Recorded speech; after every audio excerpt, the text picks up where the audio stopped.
વીરપુર જલારામ ધામ માટે દેવ ગોગલાથી આશરે 200 થી વધુ ભાવિ પદયાત્રીઓ આસ્થાપૂર્વક પદયાત્રા પર નીકળ્યા છે। આ પદયાત્રામાં 100 બહેનો અને 123 ભાઈઓ જોડાયા છે, જે વર્ષોથી સતત ભક્તિભાવ સાથે પદયાત્રા કરે છે। આ પવિત્ર પદયાત્રા કુલ 6 દિવસ અને અંદાજે 180 કિલોમીટર અંતરની છે।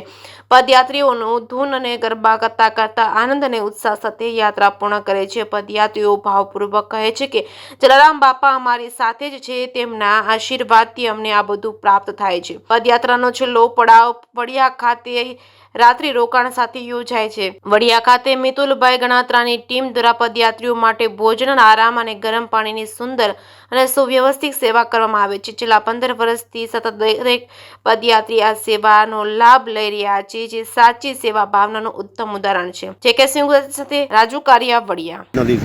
આજના દિવસમાં તો આનંદના દિવસ છે ભાઈ। આજે અમારો 5મો 6ઠ્ઠો દિવસ છે। આમ પણ આજે બધા લોહાણા સમાજના જે ધારીમાં ભરતભાઈ પ્રમુખ છે, એનો બી અમને ફૂલ સપોર્ટ છે અને અમને સારી રીતે ભોજન કરાવે છે, બધાને ગરમ પાણીથી નવડાવે છે અને ફૂલ વ્યવસ્થાથી કરે છે। અહીંયાથી અમે ચાલીએ તો બગસરામાં આવે, ત્યાં ભીખુભાઈ પ્રમુખ છે, તેમના મહેતાજી અતુલભાઈ છે, એવાનો ખૂબ સહકાર, એ લોકોના સમાજના બધા આગેવાન ભાઈઓ બધાનો શુભ અમને સહકાર મળે છે અને સારી રીતે જમાડવામાં તો કોઈ ખામી નહીં।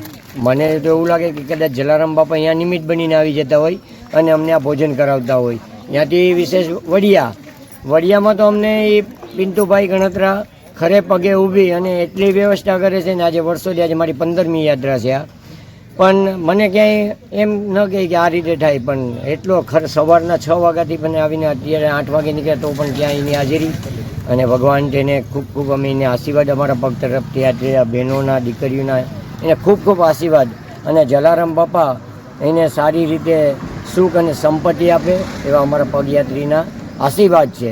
જય જલારામ। મિતુબેન શું કહેશો? આમાં આવ્યું સામે આવ્યું? અરે મિતુબેન, તમે આખા સંઘના સુધી જો ખેંચીને લઈ આવતા હો, ઝઘડે તો ખીજાઈ લેતા હો, મોડું થાય તો ખીજાતા હો, આમાં બધું દેખાય છે, તમે પછી આગા ભાગો જ બેન। શું કહેશો તમારી પદયાત્રા? તમારા દિલનો અનુભવ કયો બેન?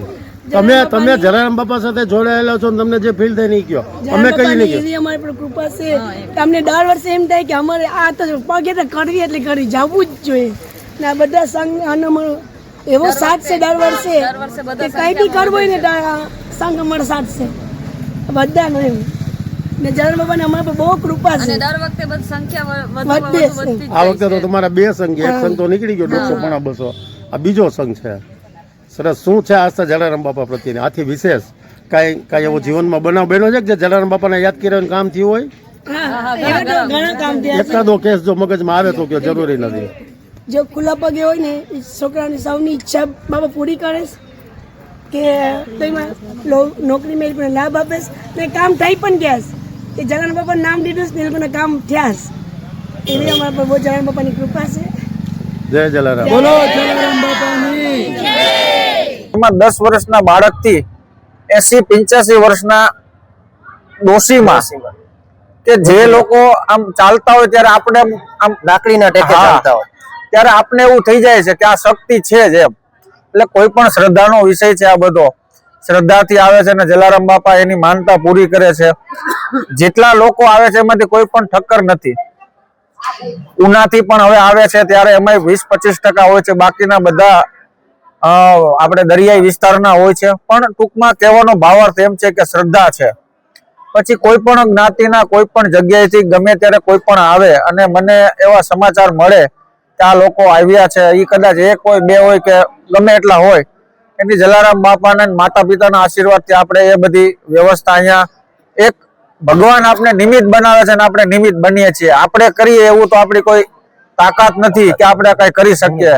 ભગવાન આપણે નિમિત્ત બનાવે છે, એની નિમિત્ત માત્ર આપણે છીએ, કરવા વાળા તો ઈ જ છે।